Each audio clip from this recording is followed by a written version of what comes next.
Maybelle's one living grandmother was in Georgia and had never sent her anything. You already punched him out? No, honestly. And all the clothes punch out too. You don't have to use scissors. You could see that she was weakening. How about, Jess began, you coming down and taking a look at him, and if they suit you, you can take 'em along home and you can tell Mama where I am. After they'd watched Maybelle tearing up the hill clutching her new treasure, Jess and Leslie turned and ran up over the empty field behind the old Perkins place and down to the dry creek bed that separated farmland from the woods. There was an old crabapple tree there, just at the bank of the creek bed, from which someone long forgotten had hung a rope. They took turns swinging it across the gully on the rope. It was a glorious autumn day, and if you looked up as you swung, it gave you the feeling of floating. Jess leaned back and drank in the rich, clear color of the sky. He was drifting like a fat, white, lazy cloud back and forth across the blue. You know what we need, Leslie called to him. Intoxicated as he was with the heavens, he couldn't imagine needing anything on earth. We need a place, she said, just for us. It would be so secret that we would never tell anyone in the whole world about it.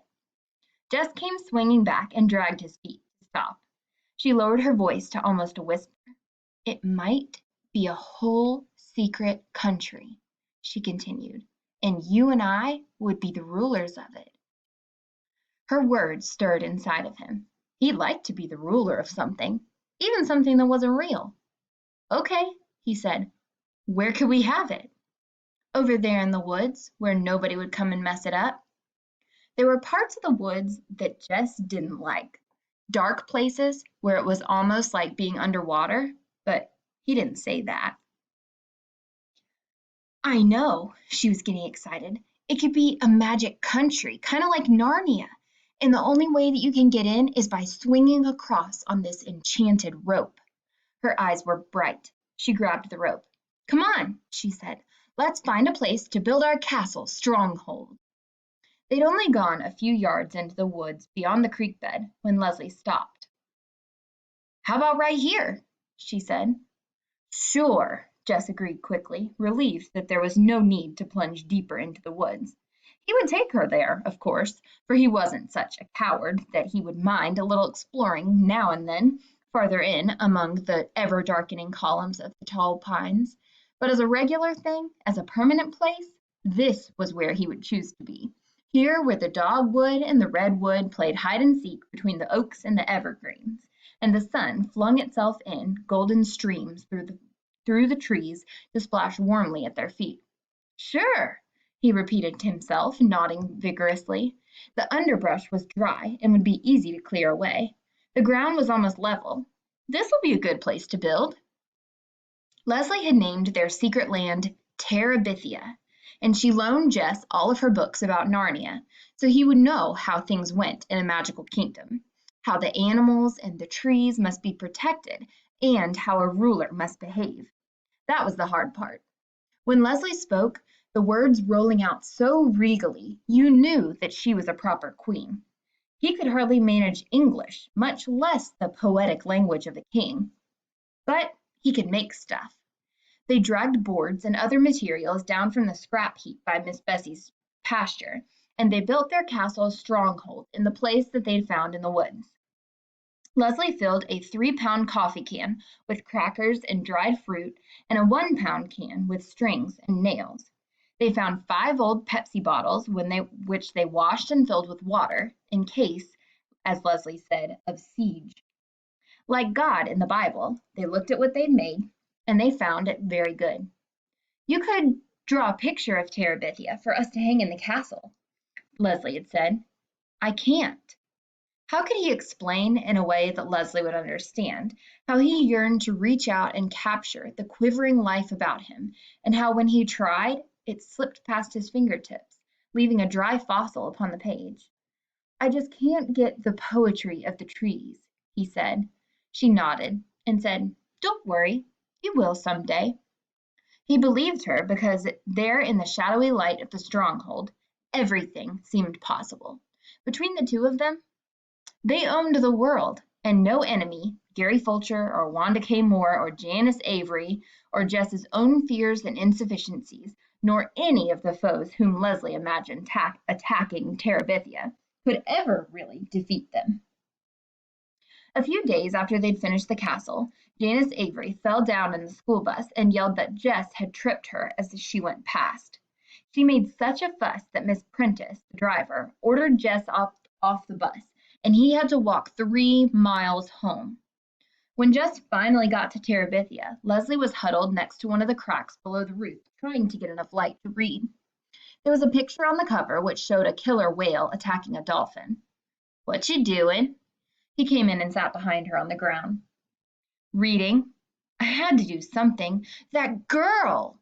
Her anger came rocketing to the surface. "It don't matter. I don't mind walking all that much." What was a little hike compared to what Janice Avery might have chosen to do to him?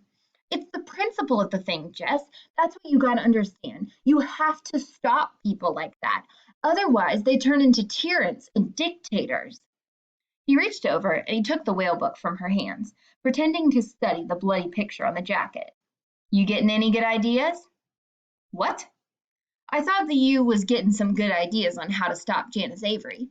"No, stupid. We're trying to save the whales. They might become extinct." He gave her back the book. "You save the whales and shoot the people, huh?" She grinned finally. "Something like that, I guess. Say, did you ever hear the story about Moby Dick?" "Who's that?" "Well, there was once this huge white whale named Moby Dick." And Leslie began to spin out a wonderful story about a whale and a crazy sea captain who was bent on killing it. Her fingers itched to try to draw it on paper. Maybe if he had some proper paints, he could do it. There ought to be a way of making the whale shimmering white against the dark water.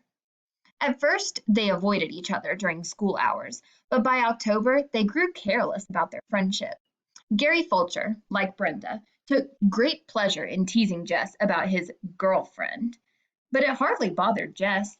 He knew that a girlfriend was someone who chased you on the playground and tried to grab you and kiss you.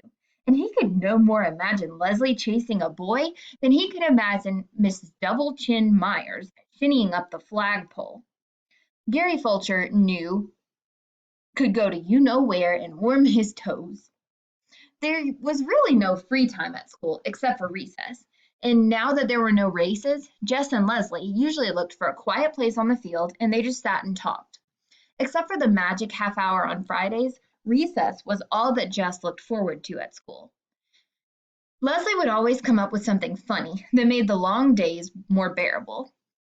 Often the joke was on Miss Myers. Leslie was one of those people who sat quietly at her desk, never whispering or daydreaming or chewing gum, but doing beautiful schoolwork, and yet her brain was so full of mischief that if the teacher could have once seen through that mask of perfection, she would have thrown her out in horror. Jess could hardly keep a straight face in class, just trying to imagine what might be going on behind that angelic look of Leslie's. One whole morning, as Leslie had related it at recess, she had spent imagining Mrs. Myers on one of those fat farms down in Arizona. In her fantasy, Mrs. Myers was one of those foodaholics that would hide bits of candy bars in odd places, like up the hot water faucet, only to be found out and publicly humiliated before all the other fat ladies. That afternoon, Jess kept having visions of Mrs. Myers dressed only in a pink corset being weighed. "You've been cheating again, Gussie," the tall, skinny directress was saying. Mrs. Myers was on the verge of tears. "Jessie Aarons." The teacher's sharp voice punctured his daydream. He couldn't even look Miss Myers straight in her pudgy face. He'd crack up.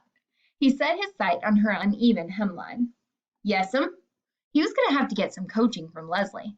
Mrs. Myers always caught him when his mind was on vacation, but she never seemed to suspect Leslie of not paying attention. He sneaked a glance up that way. Leslie was totally absorbed in her geography book, or so it would appear to anyone who didn't know. Terabithia was cold in November. They didn't dare build a fire in the castle, though sometimes they would build one outside and huddle around it. For a while, Leslie had been able to keep 2 sleeping bags in the stronghold, but around the 1st of December, her father noticed their absence and she had to take them back. Actually, Jess had made her take them back. It was not that he was afraid of the Burkes exactly. Leslie's parents were young, with straight white teeth and lots of hair, both of them. Leslie called them Judy and Bill, which bothered Jess more than he wanted it to. It was none of his business what Leslie called her parents, but he just couldn't get used to it. Both of the Burkes were writers. Mrs. Burke wrote novels, and according to Leslie, she was more famous than Mr. Burke, who wrote about politics. It was something to see the shelf that had their books on it.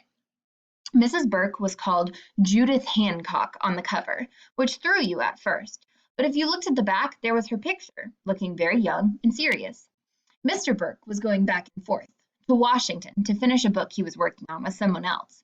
But he had promised Leslie that after Christmas he would stay home and fix up the house and plant his garden and listen to music and read books out loud and write only in his spare time.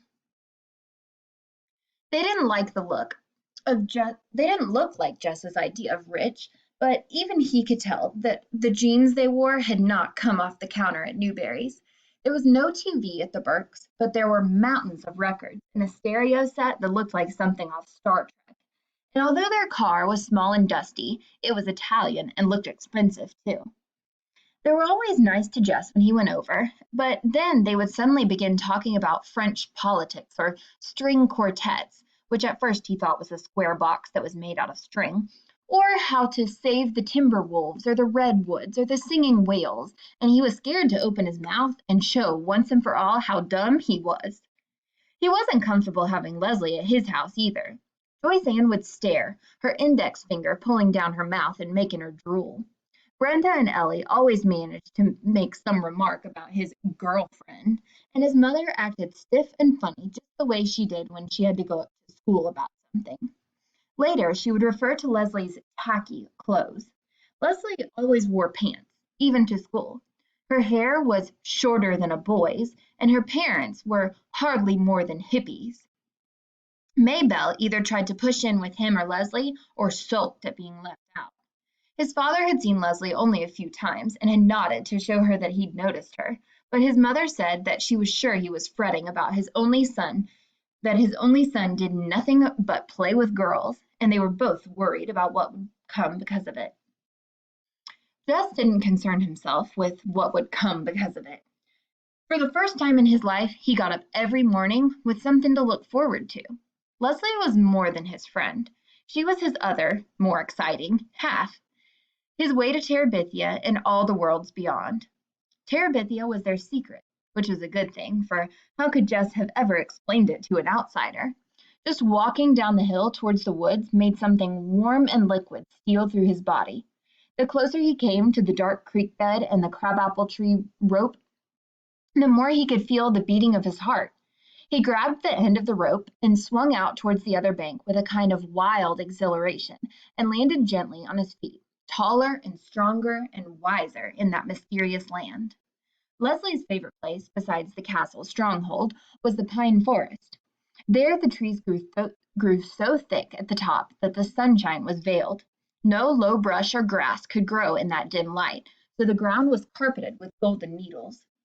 I used to think this place was haunted, Jess had confessed to Leslie the first afternoon he revved up his courage to bring her there.